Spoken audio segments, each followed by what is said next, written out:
आखिर कौन था वो लड़का जिसको सबने निकम्मा कहा, लेकिन जब वो लौटा तो पूरे गांव ने उसका स्वागत झुक कर किया।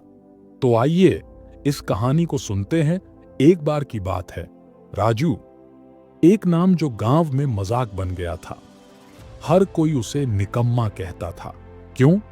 क्योंकि वो स्कूल में कभी टॉप नहीं करता था, खेतों में काम करने में धीरे था और सपने सपने बहुत बड़े देखता था। तेरे बस की नहीं दुनिया बदलना, राजू, गांव का सरपंच अक्सर हंसकर कहता। राजू की मां गौरी देवी दूसरों के घरों में झाड़ू पोछा करती थीं। पिता लकवे का शिकार होकर बिस्तर पर पड़े थे। एक दिन गांव में सरपंच के बेटे वीरू ने एक आदिवासी लड़की के साथ बुरा व्यवहार किया। राजू ने देखा और चुप नहीं रहा। यह गलत है, मैं पंचायत में ये बात उठाऊंगा। लेकिन गांव वालों ने क्या किया? राजू को ही गलत ठहराया। सरपंच ने उसे झूठा, बदतमीज और गांव का गद्दार कहकर धक्के मारकर बाहर निकाल दिया। उस रात मां ने कहा, राजू, तू टूट मत जाना, तू जो कर रहा है सही है। ये दुनिया देर से समझती है। 10 साल बाद शहर की एक भीड़ भाड़ वाली अदालत में एक नाम सबकी जुबान पर है, राजवीर राणा। एक तेज तर्रार वकील जो गरीबों का केस मुफ्त में लड़ता है।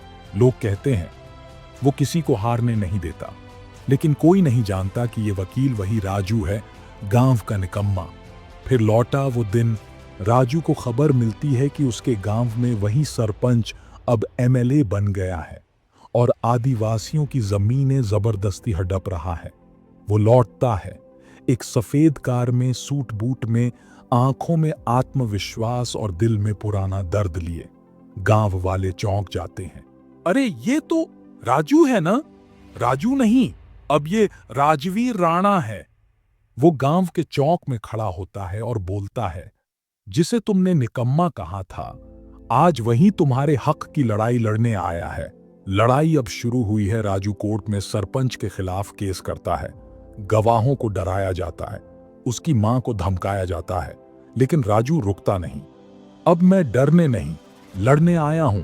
आखिरकार एक दिन कोर्ट का फैसला आता है। सरपंच दोषी करार, जमीनें वापस। झुके हुए सिर राजू गांव लौटता है। इस बार उसे कोई गालियां नहीं देता। हर वो आदमी जो उसे निकम्मा कहता था, उसके आगे झुककर नमस्ते करता है। उसकी मां की आंखों में आंसू हैं, पर ये आंसू दर्द के नहीं, गर्व के हैं।